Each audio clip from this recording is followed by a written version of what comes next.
আগামী ২১শে জানুয়ারি রবিবার পুত্রদা একাদশী। আপনারা সকলে কৃপা করে একাদশী ব্রত পালন করবেন।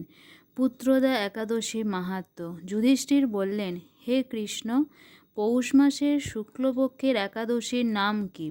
বিধিই বা কি? কোন দেবতা ওই দিন পূজিত হন এবং আপনি কার প্রতি সন্তুষ্ট সেই ব্রত ফল প্রদান করেছিলেন? কৃপা করে আমাকে সবিস্তারে তা বলুন। শ্রীকৃষ্ণ বললেন, হে রাজন, এই একাদশী পুত্রদা নামে প্রসিদ্ধ। সর্বপাপ ও বিনাশিনী ও কামদা এই একাদশীর অধিষ্ঠাত্রী দেবতা হলেন সিদ্ধিদাতা নারায়ণ। ত্রিলোকে এর মতো শ্রেষ্ঠ ব্রত আর নেই। এই ব্রতকারীকে নারায়ণ বিদ্বান ও যশস্বী বলেন। এখন আমার ব্রতের মাহাত্ম্য শ্রবণ করুন।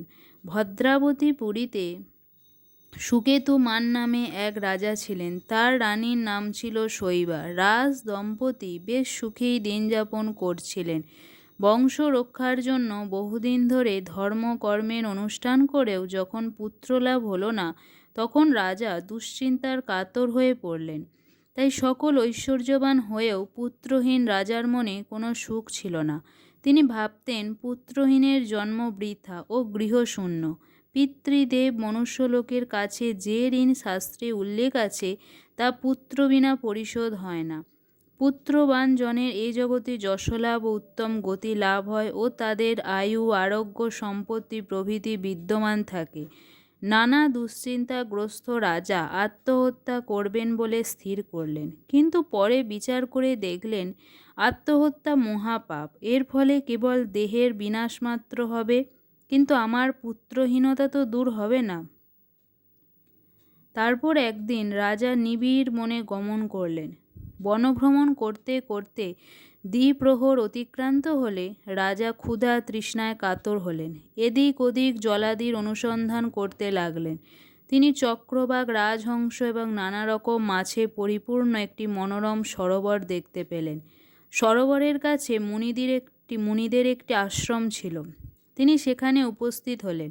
সরোবর তীরে মুনিগণ বেদ পাঠ করছিলেন। মুনিবৃন্দের শ্রীচরণে তিনি দণ্ডবত প্রণাম করলেন। মুনিগণ রাজাকে বললেন, হে মহারাজ, আমরা আপনার প্রতি প্রসন্ন হয়েছি। আপনার প্রার্থনা কি বলুন। রাজা বললেন, আপনারা কে এবং কি জন্যই বা এখানে সমবেত হয়েছেন? মুনিগণ বললেন, হে মহারাজ, আমরা বিশ্বদেব নামে প্রসিদ্ধ। এই সরোবরে স্নান করতে এসেছি। আজ থেকে 5 দিন পরেই মাঘ মাস আরম্ভ হবে। আজ পুত্রদা একাদশী তিথি। পুত্রদান করে বলেই এই একাদশীর নাম পুত্রদা। তাদের কথা শুনে রাজা বললেন, হে মুনিবৃন্দ, আমি অপুত্রক, তাই পুত্র কামনায় অধিক হয়ে পড়েছি। এখন আপনাদের দেখে আমার হৃদয়ে আশার সঞ্চার হয়েছে। এ দুর্ভাগা পুত্রহীনের প্রতি অনুগ্রহ করে একটু দয়া প্রদান করুন।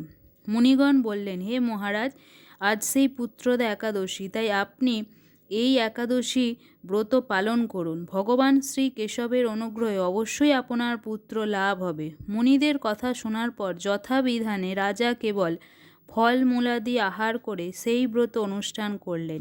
দ্বাদশী দিনে উপযুক্ত সময়ে শস্যাদি সহকারে পালন করলেন। মুনিদের প্রণাম নিবেদন করে নিজ গৃহে ফিরে এলেন। ব্রত প্রভাবে রাজার যথাসময়ে একটি তেজস্বী পুত্র লাভ হল। হে মহারাজ, এই ব্রত সকলেরই পালন করা কর্তব্য। মানব কল্যাণ কামনায় আপনার কাছে আমি এই ব্রত কথা বর্ণনা করলাম।